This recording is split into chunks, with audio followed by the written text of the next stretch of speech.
आजच्या या कार्यक्रमाच्या अध्यक्षा आणि शासकीय वसतिगृहाच्या समाज कल्याण विभागाच्या अध्यक्षिका सौ वाघमारे मॅडम, माझ्यासोबत आलेल्या डॉक्टर नयन राजमाने मॅडम, तसेच महादेवी स्वामी आणि तुम्ही सर्व या वसतिगृहातील वेगवेगळ्या वर्गातील मुली. तर आत्ता तुम्हाला जे प्रास्ताविक ऐकण्यात आलं तर त्याचा जो संबंध आहे तर त्या आजचा तुमच्या शासकीय आदेश संविधान वाचन दिन असा आहे आणि त्या अंतर्गत आम्हाला बोलावण्यात आलेलं आहे. पण आम्ही याच्या अगोदरही तुमच्याकडे विनंती केली होती अधीक्षक आपल्या अधिकारी साहेबांच्याकडं आणि त्यांनी आम्हाला परवानगी दिली होती. आमची एक नारी प्रबोधन मंच ही संस्था गेली 39 वर्ष या शहरातच नाही तर 40 गावांच्या मधून म्हणजे नाल, मराठवाडा आणि महाराष्ट्र, विदर्भात ही संघटना संस्था काम करते. तर त्याचाच एक भाग म्हणून मी आणि राजमाने मॅडम दोन्ही नारी प्रबोधन मंचच्या सचिव आहोत आणि मग सचिव या नात्यानं आम्ही आज तुमच्या समोर उभे आहोत. तर सर्वप्रथम तुमच्या मॅडमने आम्हाला इथं येण्याची संधी दिली आणि त्यांचं आणि तुम्ही सगळ्याजणी ज्या ऐकायला बसला तर तुमचं मी पहिल्यांदा हार्दिक स्वागतही करते, तुम्हाला धन्यवादही देते. आणि मग माझं थोडंसं मनोगत, आता मला तुम्ही नेमक्या कोणत्या वर्गाच्या आहात, म्हणजे BAच्या आहात, BAच्या अगोदरच्या आहात, पण मी असं म्हणेन की तुम्ही जरी 8वी 9वी 10वी पासूनच्या मुली असाल, BA पर्यंतच्या मुली असाल, BCom वगैरे इथं केलेलं आहे अशा मुली असाल, ही तुमची बहुतेक लायब्ररी आहे. तर हे पुस्तकं तुम्हाला BComचे वगैरे आहेत, म्हणजे तुम्ही दोन्ही विभागाच्या सायन्सच्या सुद्धा याच्याशिवाय दुसऱ्या अजून अशा मुली असाल तर तुम्हा सगळ्यांना आपला आत्ता जो काही संविधान वाचन ही प्रस्तावना सांगण्यात आली, करण्यात आली. तर संविधान म्हणजे काय? संविधान म्हणजे आपली घटना, आपलं संबंध देश ज्या नियमावर चालतो त्याला आपण काय म्हणतो? संविधान. आणि मग हे संविधान आपली ही घटना काय आहे?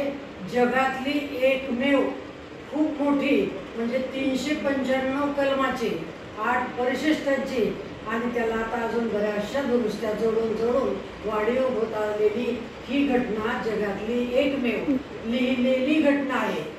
आणि ही घटना लिहिण्याचं काम आता यांनी सांगितल्याप्रमाणे घटना लिहिण्याचं काम आणि या संबंध देशाचा विचार करताना आपल्याला स्वातंत्र्य का पाहिजे होतं अशी थोडीशी पार्श्वभूमी सांगणार आहे मी 2 मिनिटाची.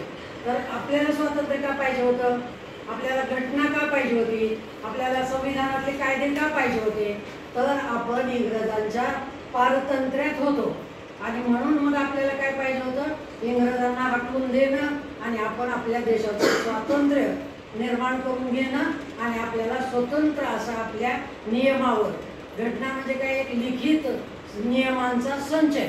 तर अशा नियमांच्यावर, त्या कायद्यांच्यावर आपल्याला आपलं कामकाज करता यावं म्हणून आपल्याला गरज पडली. आणि ही गरज मग आपण पूर्ण कशी केली? अमेरिकेने, चीनने, रशियाने काय केलं?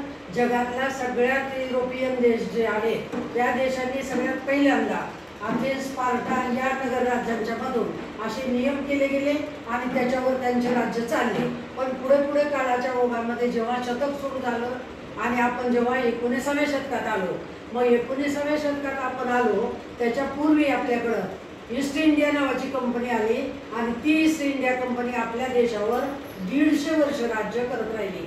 मग हे 150 वर्षाचं राज्य आपल्याला घालवून देण्याचं म्हणून आपण काय केलं? आपल्याला स्वातंत्र्य. आणि या स्वातंत्र्य लढ्यामध्ये मग आपले कोण होते? महात्मा गांधीचं नाव आपल्याला माहिती आहे, ज्यांना आपण राष्ट्रपिता म्हणतो. दादाभाई नौरोजींचं माहिती आहे, आपण ज्यांना पितामह म्हणतो. ज्यांना लोकमान्य टिळक आपल्याला माहीत आहे त्यांना आपण काय म्हणतो? जहाल विचाराचे क्रांतिकारक नेते.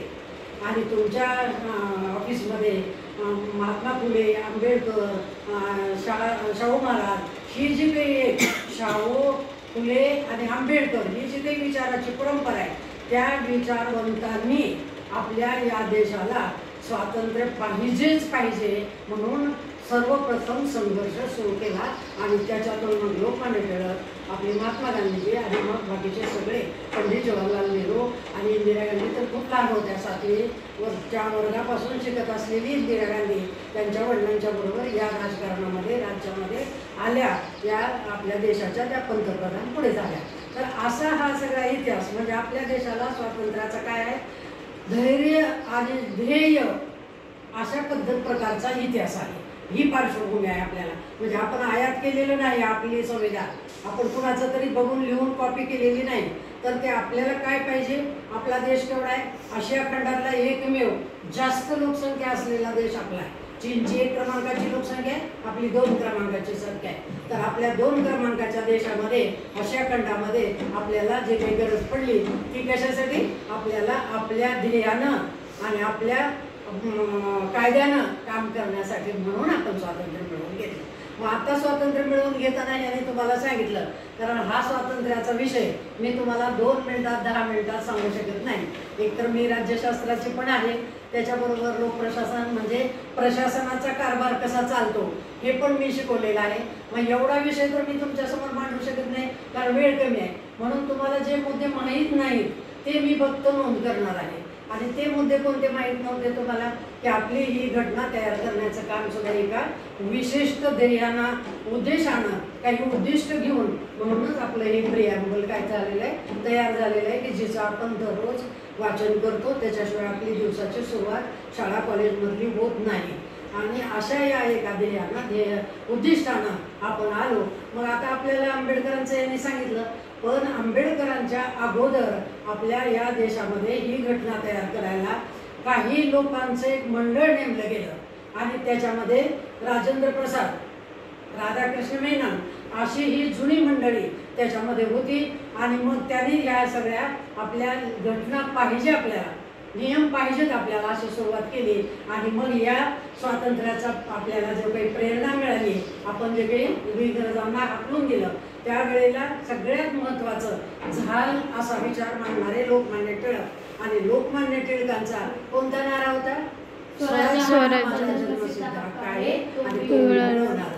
त्याच्याबरोबरीनं आंबेडकरांचा काय नारा आहे, की हक्क आम्हाला मिळालेच पाहिजेत आणि ते आम्ही मिळवून घेणारच. आणि म्हणून आपल्याला या घटनेमधून, या अशा पार्श्वभूमीमधून आपल्याला काय झालं, ही घटना मिळालेली आहे.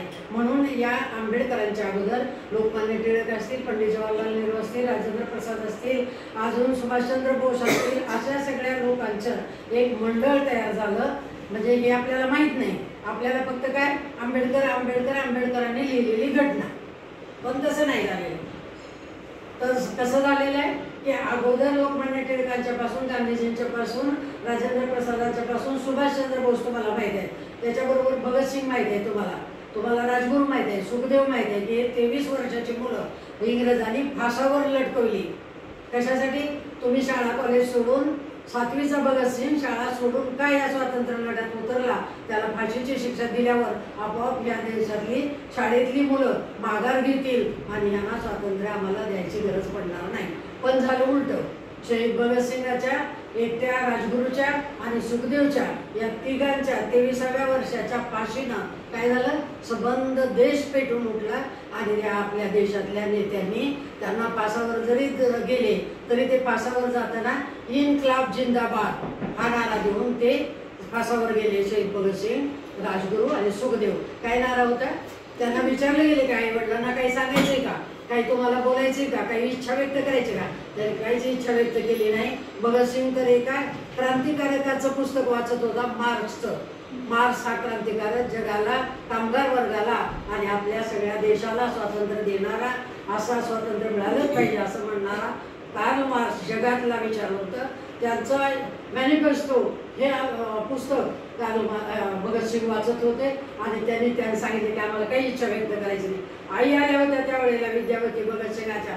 त्यांनी आईला सुद्धा सांगितलं की मी आईला सुद्धा काही सांगू इच्छित नाही, कारण माझी आई माझ्या एकट्याची आई नाही, तर सबंध देशाची आई आहे. आणि देशाची आई असल्यामुळं त्या आईने काय करायचं, माझ्यासाठी काही मागायचं नाही, पण उलट माझ्या बलिदानानं तिनं घाबरून जायचं नाही. विद्यावती तर घाबरून गेल्याच नाही. त्यांनी सांगितलं की मला असा एक मुलगा जर माझ्या पोटी आला, मला असे 10 मुलं असते तरी मी स्वातंत्र्य लढण्यासाठी दिले असते. एवढा मोठा आपल्याला क्रांतिकारक, झाल विचाराचा, स्वातंत्र्यासाठीचा विचार देणारे ही सगळी मंडळी सुभाषचंद्र बोसापासून होती. आणि त्याच्यानंतर मग आपल्या आंबेडकरांचं नाव येतं, कारण याच वेळेला एक जागा रिकामी झाली ह्या सल्लागार मंडळातली, या सल्लागार समितीतली. आणि मग त्यावेळेला पंडित जवाहरलाल नेहरूंनी सांगितले की आता आपण आंबेडकरांना घेऊ, आणि आंबेडकरांना त्या समितीमध्ये घेतलं गेलं. आणि आंबेडकरांच्या वर मग जबाबदारी दिली की तुम्ही घटनेचे पहिले अध्यक्ष कोण आहेत, नाव आपण ज्यांचं घेतो, राजेंद्र प्रसाद, घटनेचे शिल्पकार म्हणून, घटनेचे घटना लिहिणारे म्हणून. पण ही घटना खऱ्या अर्थानं एवढे नियम लिहायला, एवढ्या कलम लिहायला या कुणी जर मदत केली असेल तर आणि तर फक्त बॅरिस्टर झालेल्या डॉक्टर बाबासाहेब आंबेडकरांनी. कारण त्यांचं शिक्षण LLMचं इंग्लंडमध्ये झालेलं होतं आणि ते इथं आल्यावर त्यांचं याच्यासाठी नेमणूक झाली. असे मंडळामध्ये एक जागा, त्याच्यासाठी त्यांना दिव्य करावं लागलं. हा मागासवर्गीय माणूस, दलितातला माणूस, याला या समितीमध्ये घ्यायचं तर मतदान घ्यावं लागलं. आणि ते 2 मतदानं त्यांना एक्सेस मिळाली आणि ते त्या कमिटीमधले सभासद झाले, समितीमधले. आणि त्या समितीतून मग हे आपलं पुढचं सगळं कामकाज पुन्हा काय म्हणून मसुदा समितीचे अध्यक्ष म्हणून आंबेडकरांचं नाव शिल्पकार. का शिल्पकार? कसले शिल्पकार आहेत ते? शिल्पकार आहेत ते राज्यघटनेचे. एक अक्षर ना अक्षर कायदा, आता हे सामाजिक न्याय हे जर कोणी लिहिलं असेल तर आंबेडकरांनी त्यांच्या हाताने. म्हणून आपल्याला इथं वसतिगृहात राहता आलं, मला शिकता आलं, आम्ही तुमच्या समोर आलो. ते त्या आंबेडकरांच्या एवढ्या बारीक सारीक मुद्द्यांच्या मधून. आणि एका 395 कलम आपण म्हणतो, पण 395 कलमामध्ये एका कलमात हजारो कलम आहेत, हजारो उपकलम, पोटकलम. तुम्ही जेव्हा BA शिकाल अभ्यासाला, तुम्हाला जेव्हा हा राज्यशास्त्र विषय घ्याल त्यावेळेला तुम्हाला हे सगळे पोटकलम कळतील. आणि आता आपण ज्या दुरुस्त्या करतो त्या अंतर्गत कितीतरी दुरुस्त्या आहेत. कलम नंबर 370, आता जे काश्मीरचा लढा आहे तर तो लढा म्हणजे त्या कलम नंबर 370च्या अंतर्गत पोटकलम आहेत. आणि त्याच्यावरचा तो संघर्ष काश्मीरमधला आहे. म्हणजे अजून आपले संघर्ष काही काही राज्यातले चालूच आहेत. तर हे असं. आणि मग हे होत असताना एक गोष्ट अजून तुम्हाला माहित नाही म्हणून मी सांगणार आहे. तर ती गोष्ट आहे की या संविधान सभेमध्ये महिला सुद्धा होत्या. काय आपल्याला माहिती? महिला होत्या. तुम्ही घटना वाचलेली आहे. आणि मग महिला होत्या तर त्या महिलांच्या मध्ये तर सगळ्यात पहिल्यांदा आपल्या जेव्हा घटनेची तरतूद होत होती, कलम लिहिली जात होते, त्यावेळेला आजचा गाजत असलेला आरक्षण विषय नको म्हणणारी सगळ्यात पहिली जी काही आहे ती आपल्या या घटनेमध्ये सामील असलेली भागवत. आणि त्याने त्याला विरोध केला की आम्हाला आरक्षणच नको. आंबेडकरांनी जेव्हा दलित पिळल्या पिचल्या गेलेल्या वर्गासाठी म्हणून हा विषय आणला त्यावेळेला सगळ्यात पहिल्यांदा जर कोणी विरोध केला असेल तर आपल्या महिलांच्या पैकी या बाईने विरोध केला. आणि या बाई दुर्गाबाई भागवत म्हणून, आणि याच्याबरोबर बेगम रसूल म्हणून, राजकुमारी अमृत कौर म्हणून, हंसाबेन मेहता म्हणून, आणि या सरोजिनी नायडू, विजयलक्ष्मी पंडित, कमला चौधरी अशा 12 महिला आपल्या त्याच्यामध्ये होत्या. आणि त्या 12 महिलांचं योगदान आहे म्हणून आपलं पण आहे. आपण म्हणतो ना आम्हाला काय, तुम्हाला कोणीतरी असं म्हणतं बघा, तू पोरगी आहेस, तुला काय करायचं थाकं. अरे थाकं काय करायचं म्हणजे माझ्या घटनेमध्ये माझ्या महिलेचा सहभाग होता आणि त्याने आमच्यासाठी घटना लिहिली. मग ती आमच्यासाठीच ना, त्यांच्यासाठी थोडीच लिहिली होती, मुलींच्यासाठीच ना. अशी हे निर्मिती त्याच्यामध्ये होती या महिलांची. आणि त्यांचं अतिशय चांगलं काम दुर्गाबाई भागवतर ह्या मी स्वतः पाहिलेले आहे. म्हणजे कॅप्टन लक्ष्मी सहगल मी स्वतः पाहिलेले आहे. त्यांची मुलगी खासदार असलेली मी स्वतः त्यांच्याबरोबर काम केलेलं आहे. मी एका चांगल्या अशा समाजात काम करणाऱ्या जनवादी महिला संघटनेचे उपाध्यक्ष होते महाराष्ट्राचे. त्याच्यामुळे मी या कॅप्टन लक्ष्मी सुभाषचंद्र आली यांच्याबरोबर काम केलेलं आहे. आणि ह्या सगळ्यांच्या मध्ये आम्ही या सगळ्या लढ्याच्या मध्ये महिला होतो हे आवर्जून मुद्दाम नमूद केलेला आहे. आता याच्यानंतर आपल्याला एक महत्त्वाचा भाग लक्षात घ्यावा लागतो की आपली ही जी काही समिती नेमली, एकच समिती नेमली नाही, 12 समित्या नेमल्या गेल्या आणि 12 समित्याच्या अंतर्गत कामकाज या घटनेचं झालं. तर ते तुम्हाला पुढे अभ्यासाला येईल. आणि मग आंबेडकर काय झाले, एकाच अध्यक्ष. पण ती समिती कोणती होती? मसुदा. मसुदा म्हणजे काय? मलिदा आपण म्हणतो काय? मलिदा कशाचं असतं? गव्हाचा. त्याचं काय असतं, गुळ असतं, तूप असतं आणि मग आपण त्याला चांगलं भाजून करून मलिदा करतो. म्हणजे ते सर्व मिश्रण असतं ना, म्हणून त्याला मसुदा म्हणायचं. म्हणजे सगळ्यांचा विचार करून लिहिली गेलेली ती मसुदा समिती, ती आंबेडकरांची. म्हणून मसुदा समितीचे अध्यक्ष म्हणजे 2 अध्यक्ष आहेत, राजेंद्र प्रसाद हे घटनेचे आणि आपले आंबेडकर. पण मसुदा समितीचे असल्यामुळं शिल्पकार, कारण त्यांनी हे निर्माण केलं, त्यांच्या कायद्याचा अभ्यास करून त्यांनी हे निर्माण केलं. म्हणून मग आता आपल्याला मूलभूत हक्क वगैरे दिलेले आहेत. काय काय हक्क आहेत तुम्हाला माहीत आहे. काय बोलण्याचा हक्क आहे, भाषण करण्याचा हक्क आहे, स्वातंत्र्य मागण्याचा हक्क आहे, तुम्हाला लढण्याचा हक्क आहे, तुमच्यावर शोषण होत असलं तर त्याचा हक्क आहे, तुम्हाला काही कमी जास्त पडत असेल तर मॅडमकडे मागण्याचा हक्क आहे सनदशीर मार्गाने. आणि मॅडमकडे मागितलं तर मॅडम देणारच आहे तुम्हाला. अशा पद्धतीचे आपली घटना कशा पद्धतीने कामकाज करते. द्विगृही संसद आहे आपली, म्हणजे एक राज्यसभा आणि एक लोकसभा. तर राज्यसभा आणि लोकसभा हे काम आता आपण बघितलं. आता कुठल्या निवडणुका झाल्या, लोकसभेच्या. कुठल्या होणार आहेत आता, राज्यसभेच्या. पण राज्यसभेच्या डायरेक्ट आपण त्यांना मदत करत नाही, आपले प्रतिनिधी मतदान करतात. आता कोणत्या होणार आहेत, राज्यातल्या विधानसभेच्या. म्हणजे एक देशातल्या लोकसभेच्या झाल्या, आता आपल्या महाराष्ट्र राज्यातल्या विधानसभेच्या. मग आपल्याला आता रोज यायले बघा विधानसभेचे मतदान, विधानसभेचं मतदान म्हणून. मग हे सगळं जेव्हा आपल्याला आता ऐकण्यात येतं तर 2 पद्धतीनं आपली संसद, राज्यसभा एक आणि लोकसभा, या 2 ग्रहातून चालते. मग या 2 ग्रहामध्ये काय आहे, आपण निवडून दिलेले, आता ज्यांना आपण मतदान केलं आणि ज्यांचं सरकार बनलं. आता सरकार डायरेक्ट एका पक्षाचं बनलंच नाही, पण आपल्याला या 2, 3, 4, 10 पक्षांना एकत्रित मिळून जे आपण आपला सरकार केला आणि लोकसभेमध्ये त्यांनी संसदेमध्ये त्यांच्या शपथविधी घेतला आणि आता कामाला लागले. मग आता मतदान आपल्याकडे कोणतं येणार आहे, राज्यसभेमध्ये चालू. पण ते मध्येच राज्यसभा ही दर 6 वर्षांना 1/3 मत त्याच्यातली काय होतात, म्हणजे निवृत्त होतात सभासद. त्याच्यामुळं 1/3 लोक फक्त घेतली जातात आणि राज्यातले प्रतिनिधी आपले मतदान करतात त्यांना. पण आता विधानसभा म्हणजे एक संसद देशासाठी काम करते, त्याची पण कार्यकारिणी असते, कायदेमंडळ असतं, न्यायमंडळ.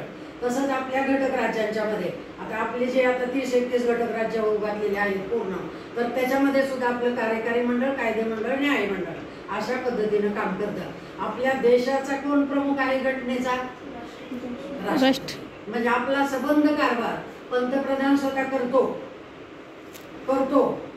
प्रत्यक्ष सांगतो, प्रत्यक्ष तो सांगतो याला घ्या, त्याला घ्या, याला काढून टाका, त्याला काढून टाका, त्याला. पण त्याचं नाव कुठंच येत नाही. नाव कुणाचं येतं, राष्ट्रपतीचं. आता कोण राष्ट्रपती आहेत, आपली एक महिला राष्ट्रपती आहे, ती सुद्धा आदिवासी भागातली महिला आहे. अतिशय तिची दर्दभरी कहाणी आहे, मॅडम सांगतील तुम्हाला. तर या अशा एका महिलेच्या प्रतिनिधित्वाच्या आपण मुली प्रतिनिधित्व करणारे आहोत. आणि म्हणून हे सगळं जे काही चालतं ते कुणाच्या नावावर, राष्ट्रपतीच्या. आणि राष्ट्रपतीची शिक्कामोर्तब झाल्याशिवाय कुठलाही कायदा लागू होत नाही, कुठल्याही कार्यकारी मंडळाचा नियम लागू होत नाही, कुठल्याही न्यायालयात त्यांची अंमलबजावणी होत नाही. जेव्हा राष्ट्रपतीचा शिक्का असेल, बदल असू द्या किंवा नवीन काही दुरुस्ती असू द्या, त्याच्यामध्ये कुणाची शिक्का पाहिजे, राष्ट्रपतीचा. राष्ट्रपतीकडून आपलं हे संबंध काम. आता जसं देशात राष्ट्रपती काम करतो तर तसं संविधानात, घटनेत आपल्या राज्याचं कोण करतो, राज्याचं कोण करतो, राज्यपाल. म्हणजे देशाचा जसा राष्ट्रपती काम करतो त्याच्या नावानं कारभार चालतो, तसा आपल्या महाराष्ट्र राज्य आहे. म्हणजे आपले किती राज्य आता हे 28-29 राज्य आहेत ना सगळे, बंगाल, बिहार, केरळ, हे सगळे राज्य, आपला महाराष्ट्र, आपले कर्नाटक, हे सगळे राज्य. त्या राज्यांचे कोण काम करतं, मुख्यमंत्री काम करतो. सारखा आपल्याला आता बोलतो ना, आपला शिंदे बोलायला गेलेले आहेत आपल्याला. आता आपण तिथं बी 2 मुख्यमंत्री, उपमुख्यमंत्री बघितले. म्हणजे आपण मिश्र सरकार बघत आहोत आता. आणि मिश्र सरकारामध्ये एक दिवस आपण अशी कल्पना करू, आपल्याला सुद्धा त्या सभागृहामध्ये जायला मिळेल, आपण सुद्धा कुठल्या तरी एखाद्या खात्याचे मंत्री हो आणि मग आपला सुद्धा कारभार आपल्या राज्यातला आपण करू. आणि या प्रमाणे आपल्या देशाचा, राज्याचा कारभार मुख्यमंत्री करतो. त्यालाही कार्यकारिणी आहे, कायदेमंडळ आहे, न्यायमंडळ आहे. पण त्याचाही कारभार कोणाच्या नावानं चालतो, राज्यपालाच्या.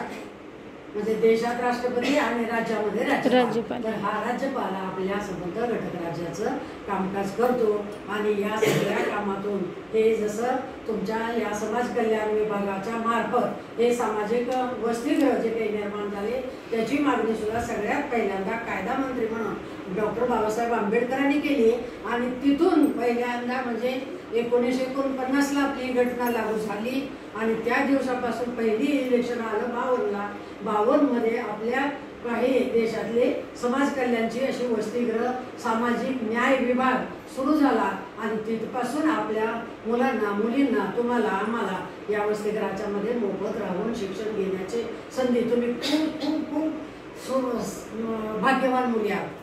मला कॉलेजमध्ये जाऊन शिकता आलेलं नाही पण मी प्राध्यापक झाले, प्राचार्य झाले, 35 वर्ष सेवा केली. पण कशी केली माहिती का? अगदी एक क्रमांकाने. आत्ता जसं माझं 70 वय आहे 72 तरी माझा जोश तुमच्यापेक्षा जास्त आहे. तुमचे चेहरे आता तरी जरा दिवसभराचं कोण अशा आहे. मी दिवसभर उभे, मी आणि मॅडम दिवसभर उभे आहोत आज. तरी सुद्धा आम्ही काय आहोत अजून ताजेतवाने आहोत. आणि हे ताजेतवाने कशामुळे आहोत तर हे सगळं डॉक्टर बाबासाहेब आंबेडकरांनी आपल्याला घटना दिली, नियम दिले, त्याच्यावर आपण चालतो. आपण घरात सुद्धा आता हक्क मागायला लागलेलो आहोत, घरात सुद्धा आपण बोलायला शिकलेलो आहोत, राज्यातही शिकलेलो आहोत, देशातही शिकलेलो आहोत. आणि आता आपल्या महिला फक्त आपण संख्येनं कमी आहोत म्हणून आपण मान खाली घालून बसायची गरज नाही. याच्या बाबतीत म्हणून तुम्हाला सगळे मार्गदर्शन करतील. आपण काय करायचं आहे आता या सगळ्या संविधानाच्या मधून या सगळ्या घटनेच्या मधून हा सगळा गोषवारा मी तुमच्यासमोर ठेवला. तर या गोषवाऱ्यामधून तुम्हाला जर का कधी अभ्यास करायचा असेल तुमची लायब्ररी आहे चांगली मॅडम मी तुम्हाला याच्यासाठी 2 संविधानाचे पुस्तकं पाठवून देते. आजच एक माझ्याजवळ आहे ते सुद्धा तुम्हाला देते. तुम्ही लायब्ररीमध्ये ठेवा आणि लायब्ररीमधून तुम्ही काय करा मुलींना हे सगळं वाचायला द्या. कारण ही घटना आपल्याला वाचवून कळल्याशिवाय आपल्याला बाहेर जाऊन उभा राहता येत नाही, बोलता येत नाही. तुम्ही वसतिगृहातल्या म्हणून जेवढं बोलू शकता त्याच्या जास्त पटीनं तुम्ही जर हे पुस्तक वाचलं आणि या पुस्तकातून अभ्यास केला तर तुम्हाला अजून जास्त मॅडम बरोबर बोलता येईल, तुमच्या अधिकाऱ्याबरोबर बोलता येईल, माझ्याबरोबर बोलता येईल, आपल्याला मुख्यमंत्री होता येईल. हां आणि आपण सगळे मुख्यमंत्री हो नक्की हो. आपण काय त्याच्यात काहीच आवड नाही. आता लोकशाही लोकांनी मतदान करायचं ना आपल्याला निवडून दिलं की झालं ना. आपली जर एवढी काम करण्याची ताकद असेल तर आपल्याला कुणी निवडून देईल. त्याच्यामुळं आपण तशी अपेक्षा करूया. अतिशय चांगला असा विषय मॅडमने मला आज कालच फोन करून सांगितला की मॅडम आमच्या शासनाच्या आदेशाप्रमाणे संविधान वाचन दिन आणि संविधान मंच आम्ही आमच्या वसतिगृहामध्ये सुरू केलेला आहे. त्याच्यावर मी मॅडमला बऱ्याचदा त्रास दिला आहे फोन करून यावं का पण त्यांनी काही त्यांचा आदेश आल्याशिवाय आम्हाला बोलवलं नाही. म्हणजे ह्या सुद्धा मॅडम काय आहेत आदेशाचं पालन करून पण आपल्यामध्ये संवाद घडवून आणणाऱ्या म्हणून आम्हाला येता आलं. त्यांचे पुन्हा त्यांना धन्यवाद देते, त्यांचे आभार मानते. आणि तुमच्या सुद्धा सगळ्यांचे थकलेल्या वेळात आता खरं तर ही वेळ तुमची जेवायची झोपायची आराम करायची आहे पण त्या वेळात तुम्ही सुद्धा ऐकून घेतलं आणि अजून ऐकून घ्यायचे तुम्हाला राजमाने मॅडमचं. पण ते इंटरेस्टिंग आहे. हे जरा इंटरेस्टिंग नाही पण हे इंटरेस्टिंग याच्यासाठी आहे की याच्यावर आपलं जीवन आहे आणि त्याच्यावर प्रत्यक्ष चालायचं आहे राजमाने मॅडमच्या याच्यावर. तर असं एक तुम्हाला अजून व्याख्यान ऐकायचं आहे. तुम्हाला पुन्हा एकदा सगळ्यांना धन्यवाद देऊन थांबते. जय हिंद जय मॅडम. त्यांनी आपल्या समोर ठेवलेलं आहे. त्यांच्या कृतीतून बोलणं खूप सोपं असतं. अनेक जण बोलतात परंतु जी लोक कृतीतून हे करतात त्यांना खरं तर सलाम असतो. आणि म्हणून मी मॅडमना खूप मानते. त्यांना नेहमी वंदन असतं. कारण जी माणसं कृती करून स्वतःचा आदर्श दुसऱ्यासमोर ठेवतात तेच दुसऱ्याच्या हृदयामध्ये स्थान निर्माण करू शकतात, तेच दुसऱ्यासाठी आदर्श ठरू शकतात. कारण आपल्याला फक्त या कानाने ऐकायचं आणि या कानाने सोडून द्यायचं असं नाही करायचं. आपल्याला जे पण ऐकलंय ते आपल्याला आत्मसात करायचे आणि त्याच्यावर कृती करायची. तर आता इतकं सुंदर संविधानाबद्दल त्यांनी माहिती सांगितली. बरीच माहिती आपल्यापैकी अनेकांना नव्हती. तर अशा आदरणीय माननीय डॉक्टर कुसुमताई मोरे आमच्या नारी प्रबोधन मंचाच्याच कार्यकर्ती महादेवी स्वामी, आपण सर्व तरुण युवा मुली आणि आपले ज्येष्ठ इथं बसलेल्या महिला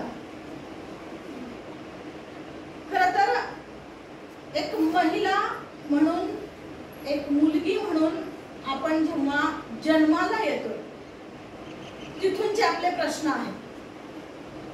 नारी प्रबोधन मंच ही संस्था महिला आणि बालकांच्या विकासासाठी काम करते. गेली 40 वर्ष एखादी सातत्याने सतत सक्रिय असणारी ही एकमेव संस्था आहे. कधीही या संस्थेच्या कामामध्ये खंड नाही. कधी शासनाकडून किंवा कुठल्या संस्थेकडून पैसा मिळो अथवा ना मिळो, या संस्थेचे सदस्य स्वतःच्या खिशातले पैसे घालून हे उपक्रम सुरू ठेवतात. आणि अशा या संस्थेचा भाग आम्हाला होता आहे. तुम्हाला ऐकून आश्चर्य वाटेल की या सर्व सदस्यांमधली मी सर्वात लहान वयाची सदस्य. म्हणजे आता मॅडमने त्यांचं वय सांगितलं तुम्हाला की 70-72 वगैरे, पण 80-84 वयाच्या सुद्धा महिला इथं पदाधिकारी म्हणून काम करतात. फील्डवर जाऊन काम करतात. पदाधिकारी म्हणजे फक्त चांगल्या ऑफिसमध्ये बसून काम नाही, तर आपल्या आजूबाजूला जी खेडी आहे, ग्रामीण भाग आहे, तिथल्या महिलांचे प्रश्न काय आहेत, बालकांचे प्रश्न काय आहेत, हे सगळं त्या तिथं जाऊन करतात. नारी प्रबोधन मंचच्या वतीने अगदी 250च्या आसपास ऊसतोड कामगाराच्या त्या विद्यार्थ्यांना, की जी शिक्षणापासून वंचित होती ही मुलं, तुम्हाला माहित असेल ऊसतोड कामगार हे जिथे काम असेल तिथे भटकत असतात. मग तिथे त्या तांड्यावरती त्या शेतावरती त्यांना शाळा उपलब्ध होणार आहे का? नाही. आजूबाजूला शाळा जरी असली तरी सुद्धा त्यांच्या घरातल्या जबाबदारीमुळे ते जाऊ शकत नाहीत. कारण त्यांना त्यांची लहान बहीण भाऊ जे असतात त्यांना सांभाळायचं असतं. कारण आई वडील दोघेही ऊसतोड करायला गेलेले असतात. आपण त्यापेक्षा खूप चांगल्या वातावरणात आहोत, हो की नाही? आपल्याला सगळं व्यवस्थित सुविधा मिळतात. पण या मुलांना तसं होत नाही. आणि अशा मुलांची ज्यांची शाळा सुटलेली आहे, अशा मुलांना जवळपास 250पेक्षा जास्त मुलांना संस्थेने शिक्षणाच्या प्रवाहामध्ये आणलेलं आहे. ही संस्था एवढंच काम करत नाही, तर कौटुंबिक सल्ला केंद्र या संस्थेचं चालवलं जातं, जे मित्रनगरमध्ये इथं आहे. या संस्थेकडे आतापर्यंत 40 वर्षाच्या कालावधीमध्ये जवळपास 3000च्या आसपास कौटुंबिक कलह जे आहेत ते आलेले आहेत. या सर्वांमध्ये जवळपास 60% केसेस ह्या चांगल्या पद्धतीनं संस्थेने सोडवून त्यांच्या घरांना स्थिर केलेलं आहे. म्हणजे जिथं घटस्फोट घ्यायचा आहे असं म्हणून आलेले आहेत पती पत्नी, पण त्यांना समजावून सांगितल्यानंतर त्यांच्या आधी समस्या ऐकून घेतल्या, दोन्ही बाजू ऐकून घेतल्या, आणि त्याच्यातून मग काय मार्ग निघू शकतो तो मार्ग सुचवल्यानंतर त्यांनी संस्थेच्या पदाधिकाऱ्यांनी, जे कोणी तिथं समुपदेशन करायला असतात, त्यांनी जे सांगितलं ते त्यांनी ऐकलं आणि त्याच्यामुळे त्यांचे संसार पुन्हा सुरू झाले. तर अशा पद्धतीने 60% केसेस ह्या यशस्वी झालेल्या आहेत. आता इतकंच करते का संस्था? तर नाही. महिलांना स्वतःच्या पायावर उभं राहण्यासाठी मदत करते. संस्थेच्या वतीनं जवळपास 5 ते 6 महिलांना वर्षातून म्हणजे 5 वर्षासाठी कर्ज दिलं जातं. शक्य झालं तर त्यापेक्षा जास्त महिलांनाही दिलं जातं. हे बिनव्याजी असतं. कर्ज म्हटलं की तुम्हाला वाटेल त्यात काय एवढं व्याज वगैरे असेल, त्याला नाही. फक्त ती रक्कम त्यांना वापरायला दिली जाते. मग त्या महिला स्वतःचा लघु उद्योग सुरू करतात. कुणी शेळी पालन करेल, कुणी कुक्कुट पालन करेल, कुणी स्वतःची गिरणी वगैरे सुरू करेल, कुणी शिलाई मशीनचं काम वगैरे करेल. अशा पद्धतीनं स्वतःचा व्यवसाय त्या सुरू करतात. त्याच्यातून जेव्हा त्यांना फायदा होतो तेव्हा त्या फायद्याचा उपयोग त्या स्वतःच्या घरासाठी करतात आणि वरची जी रक्कम राहिलेली आहे ती संस्थेची परत करून टाकतात. त्याच्यामुळे संस्था पुन्हा दुसऱ्या गरजू महिलांना ती रक्कम देऊ शकते. अशा पद्धतीने संस्थेच्या वतीनं महिलांना सक्षम करण्याचं काम केलं जातं. महिलांना सक्षम, मुलींना सक्षम करण्यासाठी अजून एक दुसरा प्रयोग जो केला जातो तो म्हणजे यांना ट्रेनिंग दिलं जातं. ट्रेनिंग सेंटर सुद्धा आहे सौभाग्यनगरमध्ये संस्थेचं. या ट्रेनिंग सेंटरमध्ये काय ट्रेनिंग दिलं जात असेल तर तुमच्या डोक्यात आता येईल थोडंसं की बाबा काय असेल, मेहंदी, जे जे तुमच्या आवडीचे आहेत ते मेकअप, बरोबर. पण मेहंदी, मेकअप, ज्वेलरी सोबतच कॅम्प्युटरचं शिक्षण सुद्धा दिलं गेलेलं आहे. त्याचबरोबर इलेक्ट्रॉनिक वस्तू कशा पद्धतीने हाताळता तुम्ही त्याचं जे प्रशिक्षण असतं ते सुद्धा दिलेलं आहे आणि ते मुलींनी यशस्वी केलेलं आहे. आता या सगळ्या याच्यामध्ये काम करणाऱ्या यांना कोणती पुढची संधी मिळाली? तर ज्या मुली तांड्यावर होत्या, ज्या लातूरमध्ये कधी आल्याच नव्हत्या, त्यांना लातूर माहीतच नाहीये, अशा मुलींना संस्थेअंतर्गत चालणारे जे बाल पंचायत गट आहेत, युवक युवती गट आहेत, महिला गट आहेत, अशा पद्धतीने जे वेगवेगळ्या स्तरावरचे वयोगटानुसार जे गट आहेत त्याच्यामध्ये बाल पंचायतीपासून आलेल्या ह्या मुली होत्या, रोहिणी आणि बबिता. तर या दोघींना जर्मनी म्हणजे लक्झमबर्ग येथे या गटाच्या अंतर्गत त्यांना संधी मिळाली जायची आणि तिथं जाऊन त्यांनी त्या अधिवेशनामध्ये सहभाग स्वतःचा नोंदवला. त्यांना खूप काही शिकायला मिळालं. आज त्या स्वतंत्रपणे आपल्या पायावर उभ्या आहेत. बबिता जी आहे ती अधीक्षक म्हणून पालघरला काम करते कोकणामध्ये आणि रोहिणी जी आहे ती लातूर जिल्ह्यातच शिक्षिका म्हणून कार्यरत आहे. ज्या मुलींना तांड्यावरती शिक्षण म्हणजे काय असतं हे माहिती नाही किंवा शहर कसं असतं हे माहिती नाही, अशा मुलींना संस्थेच्या वतीनं या पद्धतीनं संधी उपलब्ध करून दिली गेली. अशा एक दोनच मुली आहेत का? तर नाही, अशा अनेक मुली आहेत की ज्यांना वेगवेगळ्या स्तरावरती वेगवेगळ्या संधी मिळत गेल्या. आमच्या काम करणाऱ्या कार्यकर्त्या सुद्धा स्वतःच्या पायावर अशाच उभ्या राहिल्या. आणि उफाडे नावाच्या टाकळीच्या एक कार्यकर्त्या आहेत आमच्या, ज्या सुरुवातीला इतकं काही त्यांना म्हणजे माहित नव्हतं बाहेरचं जग, परंतु जेव्हा संस्थेच्या अंतर्गत त्या काम करायला लागल्या, कारण आमच्या लातूर जिल्ह्यातल्या 15 म्हणजे लातूर तालुक्यातल्या 15 गावांमधून काम चालतं आणि मग त्यात तिथं आमची कार्यकर्ते म्हणून कामाला त्यांनी जेव्हा सुरुवात केली तेव्हा त्यांना अनेक गोष्टी उलगडत गेल्या. आज त्या त्यांच्या परिवाराला अगदी चांगल्या पद्धतीने हाताळतात. म्हणजे स्वतः इतकं त्यांना नॉलेज मिळालेलं आहे संस्थेच्या माध्यमातून, एवढं ज्ञान मिळालेलं आहे की त्यांच्या मुलांचं शिक्षण योग्य पद्धतीनं त्यांनी घडवून त्यांना सुद्धा पायावर पडलेलं आहे. आणि त्या इतर महिलांना सुद्धा प्रेरित करतात. त्यांचे ते ग्रुपच घेऊन येतात त्या कधी पण. जेव्हाही नारी प्रबोधन मंचचा कार्यक्रम असतो तेव्हा कुठला तरी काहीतरी उपक्रम केलेला त्यांच्या ग्रुपने असतो आणि त्या पूर्ण ग्रुपला घेऊन तिथे येतात. म्हणजे समाज जागृती करण्याचं काम जशी संस्था करते तसे संस्थेचे कार्यकर्ते सुद्धा करतात. इतकं जे काही त्यांना माहिती आहे किंवा ज्ञान आहे किंवा एक मानवी मूल्य असतात. खरं तर आपण विसरत चाललोय की मानवी मूल्य पण असतात. पण आजकाल आपल्या हातामध्ये एक शस्त्र आलंय मोबाईल, त्याला आपण एकदा घेऊन बसलं की आपल्याला कुठल्याही दुनियेचा पत्ता नसतो. पण आपण लहानाचे मोठे होतो त्या प्रवासामध्ये मानवी मूल्यांचं खूप मोठं योगदान आहे. आपण जर ही नैतिकता ही मूल्य जर सांभाळली नाही तर आपल्या शिक्षणालाही काही अर्थ नाही, आपण पैसे कमावण्यालाही काही अर्थ नाही. आपल्याकडे खूप पैसा आहे पण आपल्याला जर ही मूल्य माहीत नसतील, तर आपलं चारित्र्य जर नीट नसेल, आपली वागणूक चांगली नसेल, तर याला काही अर्थ उरत नाही. आपण आता पाहतोय कशा पद्धतीने समाजामध्ये घटना घडत आहेत. बेतरकार होऊन अगदी नशेमध्ये कुणालाही जाऊन धडकायचं, कुणाचेही प्राण घ्यायचे. ज्यांना हे सगळे संस्कार झालेले आहेत, त्यांना मानवी मूल्य माहिती आहे, त्यांना माणुसकी माहित आहे, अशी माणसं अशा पद्धतीचं कृत्य करतच नाही. आज आपल्या घरामध्ये आपण एखादा किडा मुंगी मारताना विचार करतो ना. पावसाळ्याच्या दिवसामध्ये मुंग्या, काळ्या मुंग्या निघतात घरामध्ये. काय करता घरामध्ये तुम्ही? काय करता? साखर टाकता, बरोबर आहे मुंग्यांना. असं नाही करत की बाबा ह्या काय आता एवढ्या सगळ्या घरात आल्या त्यांना लोटून लावा, मारून टाका. कारण मारून टाकणं किंवा दुसऱ्याचा जीव घेणं ही आपली संस्कृतीच नाही आहे. जीवदान देणं ही आपली संस्कृती. पण आता समाजामध्ये ते वातावरण राहिलं नाही. आता ह्या सगळ्या संस्थेच्या कार्यासोबतच संस्था मुलींना जागृत करण्याचं काम सुद्धा खूप चांगल्या पद्धतीने करते. आज तुम्ही जे पाहताय समाजामध्ये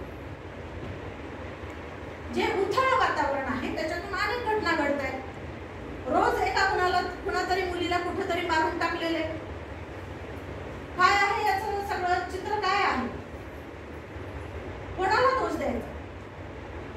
जन्म देणाऱ्या मातापित्यांना, समाज घडवणाऱ्या सगळ्या वातावरणाला, तुम्हाला शिकवणाऱ्या शिक्षकांना, की तुम्ही जी युवा पिढी आहे त्यांना कोणाला द्यायचा दोष?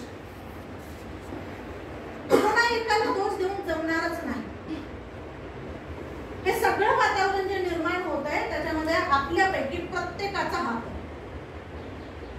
पण आपण ज्या पद्धतीने संस्कार करतोय, ज्या पद्धतीने आपण वागतोय, कोणाच्या आई वडिलांना वाटत असेल अशा पद्धतीचं कृत्य करावं पुढे जाऊन मुलांनी?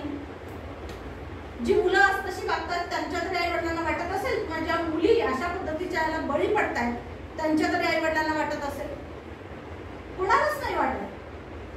पण कुठंतरी काहीतरी चुकतंय ना. ते काय चुकतंय हे पाहिलं पाहिजे आपण. फक्त चुकतंय म्हणून जर आपण ढिंडोरा पेटला तर त्याला आपल्याला काही मार्ग सापडणार आहे का? नाही सापडणार. तर चुकतंय काय हे जर बघितलं आणि ती चूक जर सुधारण्याचा प्रयत्न केला तर हे सगळं निस्तरणार आहे. ते अगदीच आपल्या हाताबाहेर जाण्या अगोदर आपल्याला हे निस्तरणं गरजेचं आहे. त्याच्यासाठी आपल्याला समाजभान येणं गरजेचं आहे. आता हे समाजभान कशाच्या माध्यमातून येईल? तर ज्या पद्धतीने आपण आता आपलं संगोपन होत आहे, आपल्यावर विश्वास ठेवून आपले आई वडील आपल्याला शिक्षणासाठी बाहेर पाठवतात.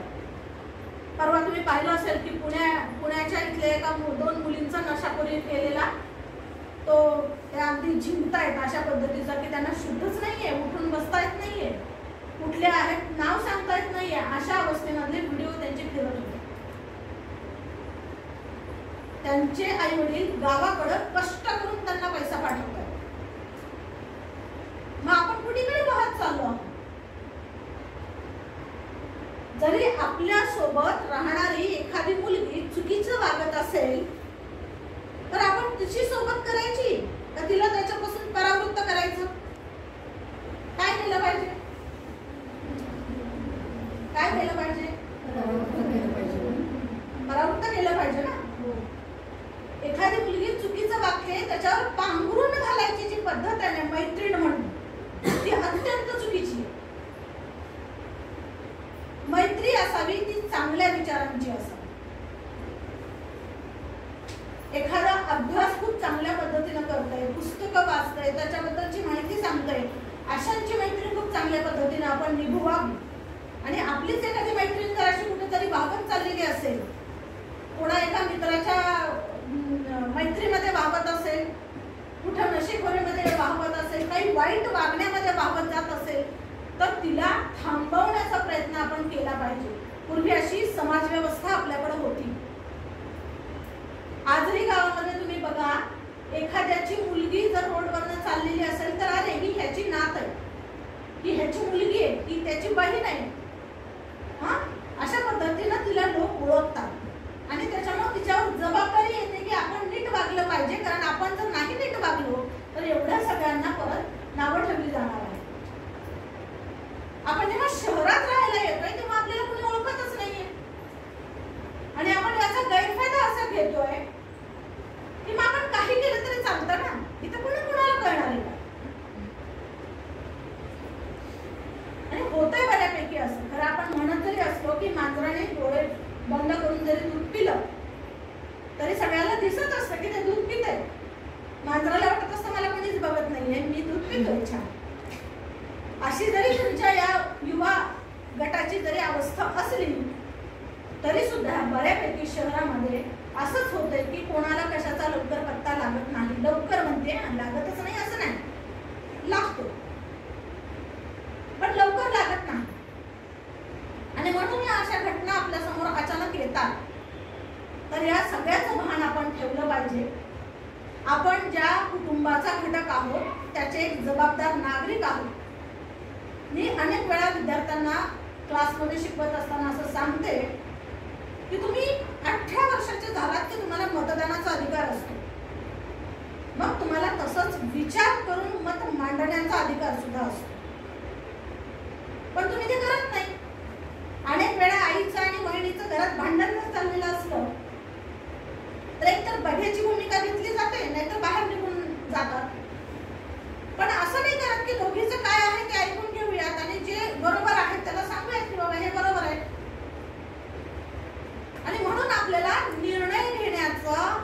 जी क्षमता आहे आपली ती विकसितच होत नाही.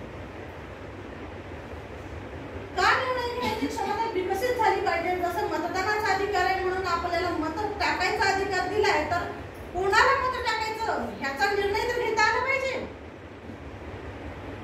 का मग उगीच आपलं कोणाचा तरी फोटो बघितला, कोणाची तरी जाहिरात बघितली, कोणीतरी अमक्या तमक्याचा पाहुणा आहे म्हणून आपण मतदान करायला जाणार आहोत का? आणि आपण जर तसं मतदान करणार असू तर मग आपल्याला काय सुविधांचा उजेडच आहे सगळा. जो चांगला नेता आहे, जो समाजासाठी काम करतो, जो समाज हित जाणतो, अशा नेत्याला आपण मतदान केलं पाहिजे ना. मग हे ठरवणार कधी आपण? जर आपण विचारच करत नसू, जर आपण निर्णयच घेत नसू, तर आपण हे ठरवणार कधी आणि कृती कधी करणार? यासाठी आपण अगोदर निर्णय घ्यायला शिकलं पाहिजे. आणि ही निर्णय प्रक्रिया हळूहळू आपल्या आयुष्यात सुद्धा कामाला येते. आपण जेव्हा 10वी होतो, 12वी होतो किंवा पुढचं ग्रॅज्युएशन नंतरचं शिक्षण असेल, ग्रॅज्युएशन, हे सगळं करायच्या वेळेस आपल्याला प्रश्न पडतो ना की आपण काय करायचं आता.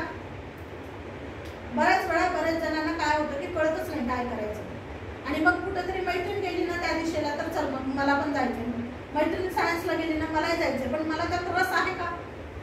मी त्यात पुढे काही करू शकणार आहे का? मला काही करायचं आहे का? हे आपण पाहत नाही. आणि म्हणून प्रत्येक टप्प्यावर आपल्याला आपल्या आयुष्याचा जोडीदार शोधायचा आहे. तेव्हा सुद्धा निर्णय क्षमता आपली कामाला येते. आपण योग्य मुलगा बघून जर त्याची निवड करायची असेल तर आपल्याला योग्य विचार करता आला पाहिजे, आपल्याला योग्य निर्णय घेता आला पाहिजे. आणि आपण जर योग्य निर्णय घेत असू तरच ठामपणे बोलू शकतो. आज या मंचावरून आम्ही बोलत असताना आम्ही समाजामध्ये काम करतोय म्हणून तुम्हाला ठामपणे बोलू शकतो. जर आम्ही समाजात काम नसतं केलं तर आम्ही कोणत्या तोंडाने येऊन तुम्हाला सांगणार होतो हे सगळं? नाही सांगू शकत. नजरेला नजर तेव्हाच आपण भिडवू शकतो जेव्हा आपण चांगलं काम करत असतो. बघा, आपण एखादी चूक केली तर आईच्या नजरेला नजर कधीच मिळवत नाही, बरोबर? एखादी चूक केली, बाबांकडे आपण कधी चेहऱ्याला नजरेला नजर लावून आपण बघू शकत नाही. तर त्यासाठी आपण योग्य वागलं पाहिजे. हे जर आपल्याला कळायला पाहिजे तर त्याच्या अगोदर आपल्या विचारांची जडणघडण चांगली झाली पाहिजे. ती जडणघडण चांगल्या माणसांमध्ये राहिल्यामुळे होते, चांगल्या विचारांमुळे होते, चांगल्या पुस्तकांमुळे होते. त्यासाठी हे ग्रंथालय जे तुमचं दिसतंय ते छान वाटलं आल्यावर, बघितल्यावर आम्हाला की तुमच्याकडे एक चांगलं सुसज्ज ग्रंथालय आहे. त्याचा वापर तुम्ही करा. आत्ताच मॅडमनी 2 पुस्तकं तुम्हाला भेट दिली आहे, ती सुद्धा वाचा. जसं पुस्तक वाचतात तसं माणसं सुद्धा वाचतात. आणि म्हणून आपल्याला ही सगळी दृष्टी जर पाहिजे असेल, माणसं वाचायची दृष्टी आपल्याला पुस्तक वाचून कळते, पुस्तकातले विचार वाचून कळते. हे व्हॉट्सअपवर येणारे मेसेज वाचून नाही कळत. व्हॉट्सअपवर आजकाल व्हॉट्सअप विद्यापीठाचे गुरु सगळेच झाले, कुलगुरू झाले. गुरु तर काय, कुलगुरू झाले. ते नको आहे ना. व्हॉट्सअप विद्यापीठाचा आपल्याला डिग्री नाही घ्यायची, आपल्याला डिग्री घ्यायची या पुस्तकांच्या माध्यमातून विद्यापीठांची डिग्री घ्यायची.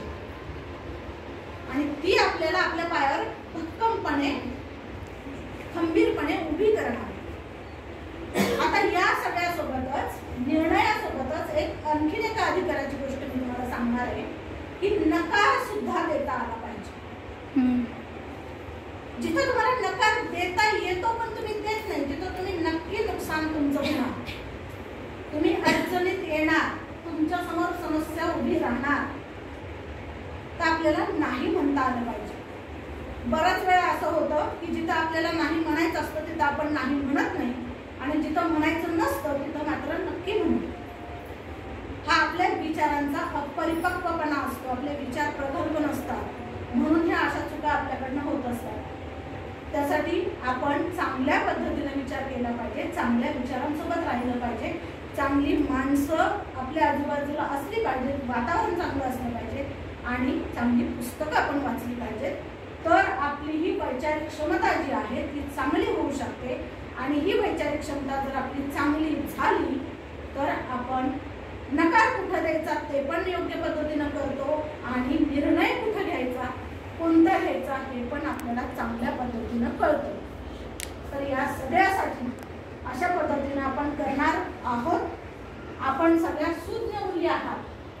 आल्यापासून आम्ही तुमचं ऑब्झर्वेशन करतोय, कोण कसं आहे, कोण कसं आहे, कोण कसं आहे. तर तुम्ही सगळ्या सुज्ञ आहात, समजूतदार आहात. नक्की या मार्गाचा अवलंब आपण करणार आणि आपल्या पायावरती उभं राहणार याची मला खात्री आहे. कारण हा जो इथून एवढ्याचा प्रवास आहे ना, तुम्ही तिकडे बसलात, आम्ही इकडे बसलोय, हा फार कमी अंतर आहे इथे, हो ना? जास्त अंतर आहे नाही. पण हे इकडून इकडे यायला किती वर्ष लागतील? खूप वर्ष लागतील ना. जवळपास आपल्या जीवनाची पुंजी आहे ही सगळी. असंच कुठं इकडे येऊन नाही बसताय, आणि जरी येऊन बसलात तर अर्थही राहत नाही. जसं आपण बघतोय आता की कुणीतरी कोणावर तरी वरदहस्त ठेवला की कुणीतरी नेता उगवतो, पटकन खुर्चीत जाऊन बसतो, मंत्री होतो, पण त्याचं काम होतं का तसं? काम जे आहे ते तुमचं सलाम करतो तुम्हाला. एक किस्सा सांगून मी थांबणार आहे. एकदा मी आणि माझे मिस्टर महेश राजमाने जे ग्रंथपाल होते बिडवे इंजिनिअरिंग कॉलेजला, आता ते रिटायर झाले, आम्ही दोघं चाललेलो होतो आणि समोरून जनार्दन वाघमारे सर येतो. आता जनार्दन वाघमारे सर खासदार व्यक्तिमत्व, ज्येष्ठ विचारवंत, प्रथम कुलगुरू नांदेड विद्यापीठाचे आणि बुद्धिमान व्यक्तिमत्व. अशा व्यक्तिमत्वाने पाहिल्यानंतर प्रथमतः पटकन मी सरांना पाहायच्या अगोदर सरांनी नमस्ते मॅडम असं म्हणाले. माझ्या मिस्टरांनी मला एक प्रश्न विचारला, एवढ्या मोठ्या माणसाने तुला नमस्कार घातला, तुला दडपण नाही आलं त्याचं? आता मला सांगा तुम्ही, मला दडपण यायला पाहिजे होतं का? तुम्हाला काय वाटतं? यायला पाहिजे. पण ते आलं नाही, कारण त्यांचा नमस्कार मला नव्हता, माझ्या कामाला होता.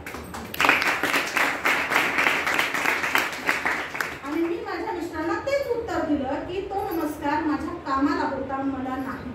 मी एक गौण व्यक्ती आहे, पण मी जे आजपर्यंत काम केलंय त्या कामासाठीचा तो नमस्कार होता, आणि म्हणून तो नम्रपणे मी स्वीकारला. मी सुद्धा तेवढ्याच नम्रतेने त्यांना नमस्कार केला. अशी जी ज्येष्ठ व्यक्तिमत्व आहेत, जसं मी आता सांगितलं मॅडम बद्दल, की एवढं सगळं करून सामान्य कुटुंबातून येऊन कुणी सगळ्या सुविधा प्राप्त असतात, कुणी शिकेल, कुणी पुढे जाईल, कुणाच्या तरी हातभार लावून कुठेतरी जाऊन बसेल. जसं मी आता म्हणाले तसं एखाद्या पदावर जाऊन बसणं आत्ताच्या काळाला काही अवघड नाही, पण शिकायचंय म्हणून 6-6 किलोमीटर पायी चालत जाणं किंवा इतर बाकीचा जो परिवेश आहे तो तितका डिटेल आता वेळेअभावी मला सांगता आला नाही. परंतु तुम्हाला जर हा सगळा मॅडमचा परिचय जर ऐकायचा असेल, त्यांची मुलाखत ऐका. नयन राजमाने नावाचं माझ्या नावाचं युट्यूब चॅनल आहे माझं. त्याच्यावरती मी अशा अनेक महिलांच्या, पुरुषांच्या, सर्वांच्या मुलाखती घेतलेल्या आहेत. मॅडमची स्पेशली मुलाखत तुम्ही ऐका त्याच्यावरची, की किती माणसाचा संघर्ष असतो. आणि त्यांची मुलाखत घेऊन झाल्यानंतर ती जेव्हा प्रसारित झाली तेव्हा मला अनेकांनी फोन केले की म्हणाले, अरे आम्ही तर फक्त विठ्ठल मोरे सरांच्या मिसेस, एक प्राचार्य म्हणजे सुविद्य आणि सुधाना अशी महिला म्हणून त्यांच्याकडे आजपर्यंत पाहत होतो, पण मॅडम एवढा संघर्ष करून इथपर्यंत आल्या, त्यांच्या विचारांचा आवाका एवढा मोठा आहे हे तुमच्या मुलाखतीच्या माध्यमातून आम्हाला कळालं. असं अनेक वेळा होतं ना की आपण नेहमी उठतो बसतो, रोजचा परिचय असतो, पण त्या व्यक्तीचा पूर्ण परिचय आपल्याला नसतो. तर अशा काही प्रसंगातून हा उलगडत जातो, आणि म्हणून अशा सगळ्या ज्येष्ठ व्यक्तिमत्वांच्या सोबत मला राहायला मिळालं, मला घडायला मिळालं. खरं तर मी असं कधीही अगोदर जेव्हा शिकत होते तेव्हा कधी विचारही केला नव्हता की लातूरमध्ये आल्यानंतर मला एवढी ज्येष्ठ व्यक्तिमत्व सोबत मिळतील. जसं की नारी मंडळाच्या अध्यक्ष सुमतीताई जगताप आहे, कुसुमताई मोरे आहे, देऊळगावकर मॅडम होत्या, हेमलता वैद्य मॅडम आहे, अशा सगळ्या ज्येष्ठ, हेमलता शहरकर मॅडम होत्या. अशा सगळ्या ज्येष्ठ व्यक्तिमत्वांच्या सोबत काम करायला मिळणं, शिकणं, हे काम करणं म्हणजे फक्त काम करणं नसतं, तर आपल्याला त्याच्यातून शिकायला मिळत असतं. तुम्हाला आठवतंय का की तुम्ही जेव्हा लहानपणी जिल्हा परिषदच्या शाळेत वगैरे शिकत असाल तर ते विद्यार्थी काय करायचे? छोटी कामं करायची ना. तुम्ही विद्यार्थी म्हणून असाल ना जिल्हा परिषदला, तर सहजच मॅडमच्या काहीतरी हातातल्या वह्या पकडून तुम्ही नेऊन ठेवत असाल, कुठेतरी डस्टर पकडण्याला जात असाल, हो ना, कधीतरी मॉनिटर बनवून नावं लिहित असाल, किंवा मग कधी आमच्या काळात तर आम्ही शेणाने सगळं अंगण वगैरे पण सारवायचो शाळेचं. तर हे सगळं काम शाळेचा, हे आपण त्याच्यातून घडत गेलो. माझी आई शिक्षिका, आणि एखादी जर शिक्षिका गैरहजर असेल, त्यांची रजा असेल, तर त्या वर्गाला थोड्या वेळ का होईना पण सांभाळायला मी जायची. आज 1000 माणसं समोर असले तरी मला बोलताना काही अडचण येत नाही, कारण त्याचं नेतृत्व गुण त्या शाळेमध्ये पेरले गेलं होतं. आता तसं होत नाही. आता इंग्लिश स्कूल झालेले आहे. एखादं जरी काम शिक्षिकेने मुलाला सांगितलं, तो मुलगा घरी सांगतो, पालक दुसऱ्या दिवशी भेटायला येतात आणि म्हणतात की तुम्ही आमच्या मुलाला काम सांगू नका. घडणं कुठं आणि कसं होणार आहे? होणार आहे का? तर हे घडणं, एकमेकांना मदत करणं, एकमेकांना मदतीनं पुढे जाणं, ही जी काही आपल्याला लहानपणापासूनचं वातावरण, ही जी संस्कृती आहे, त्याच्यातून खरं घडणं आहे. तर अशा पद्धतीनं आपण चांगल्या विचारांची सोबत करूयात, चांगले निर्णय घेऊयात, तर आपली श्वेता होणार नाही. बरोबर? ज्या श्वेताचे एवढे तुकडे करून त्या मुलाने टाकले, आई वडिलांच्या विरोधात जाऊन एखादा निर्णय घेणार आहात, तर ते किती योग्य आहे ते पण तपासून बघितलं पाहिजे ना. आपल्याला एवढी बुद्धी पाहिजे, आपल्या बुद्धीची एवढी कुवत पाहिजे की आपण योग्य निर्णय घेतोय का. विवेक जो आहे आपला, तो जागृत ठरला पाहिजे, आणि तेवढं जागृतपणे जर तुम्ही एखादा निर्णय घेतला, किमान तुम्हाला एवढं कळलं पाहिजे की आपल्या सोबतचा जो जोडीदार आपण निवडणार आहे तो शिक्षित असला पाहिजे, शिक्षित असला पाहिजे, त्याचं वर्तन चांगलं असलं पाहिजे. सुशिक्षित म्हणजे सगळंच काही चांगलं आहे असं नाही. मग त्याचं वर्तन चांगलं असलं पाहिजे, त्याला कसलीही व्यसनाची सवय असली नाही पाहिजे, तो माणूस म्हणून चांगला असला पाहिजे. पहिली गोष्ट, तो माणूस म्हणून चांगला असेल तर तो आर्थिकदृष्ट्या थोडा कमी असला तरी चालतो, पण तो माणूस म्हणून चांगला असला पाहिजे.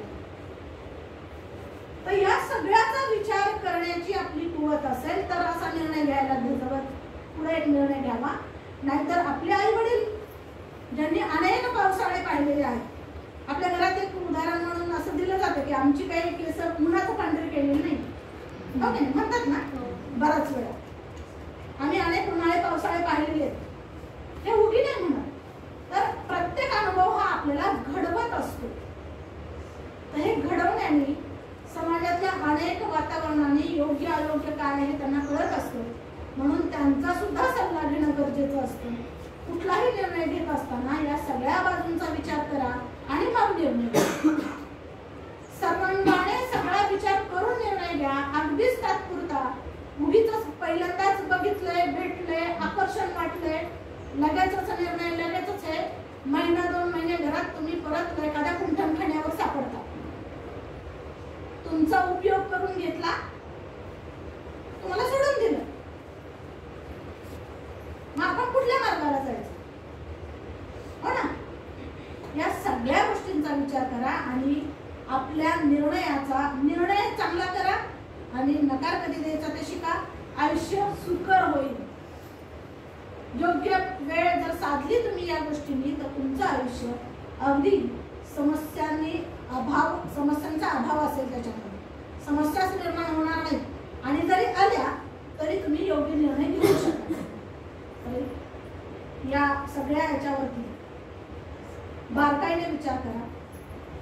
आज तुम्ही जे काही ऐकलंय त्या सगळ्याचा आपल्या आयुष्यामध्ये उपयोग करा, म्हणजे आम्हाला पुढच्या वेळेस आल्यानंतर कुणीतरी कुठेतरी कुठल्या तरी याच्यावरती आहे असं मॅडमकडनं ऐकायला मिळेल ना. आम्ही ही अपेक्षा ठेवू शकतो. असं होईल कदाचित की तुम्ही असे इकडे बसलेले असाल आणि आम्ही असे ऐकायला बसलेले असू, होईल ना. निश्चित होईल, का नाही होणार. आणि आम्हाला ते आवडेल, आम्हाला आवडेल. तुम्ही कुठेतरी अशा मोठ्या पदावरती पोहोचलेले आहात आणि आम्ही तुम्हाला ऐकतोय, याच्यासारखा आनंदाचा क्षण आमच्यासाठी असणार आहे. एवढं बोलून थांबते. खूप खूप धन्यवाद.